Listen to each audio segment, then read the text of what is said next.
اب کیا ہوا کہ وہ کہتی ہیں کہ نبی کریم صلی اللہ علیہ وسلم یہ قافلہ تو ہو گیا ختم، گھر آ گئے، لیکن باتیں اٹھنا شروع ہو گئی علاقے میں جا کے۔ اس نے جا کے لوگوں سے باتیں کی، فلاں نے اس سے کی، فلاں نے اس نے کی، ایک دو لوگ اسی طرح یہ کہتے ہیں نا جب کوئی بات کوئی آ کے کرے نا تو کبھی اس بات کی تحقیق تصدیق کیے بغیر آگے نہ پہنچاؤ۔ یہ سب سے بڑی غلطی ہے ہماری کہ ہمیں کسی نے بات بتائی، ہم نے کہا اچھا چلو ہم نے بھی 4-5 کو سنا دی، ہم بھی گناہ گاروں میں شامل ہو گئے، ہم نے بھی آگے 4-5 کو سنا دی، اس نے آگے اور سنا دی، اور یہی کچھ ہو رہا ہے۔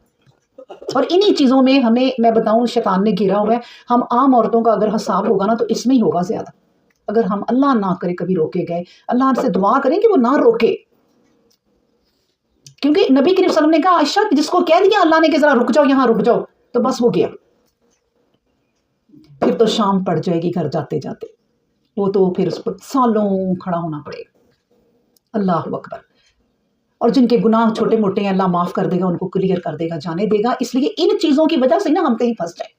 ہمیں اپنی عادتیں اب بھی موقع ہے، باقی جو 25-30 سال ہماری زندگی کے بچے ہیں یا اس سے بھی کم، ہم یہ سنوار لیں جتنے بھی بچے ہیں۔ نبی کریم صلی اللہ علیہ وسلم نے کہا اپنی موت سے 2-3 گھنٹے بھی پہلے کوئی توبہ کر لے تو اس کی توبہ قبول ہو جاتی ہے۔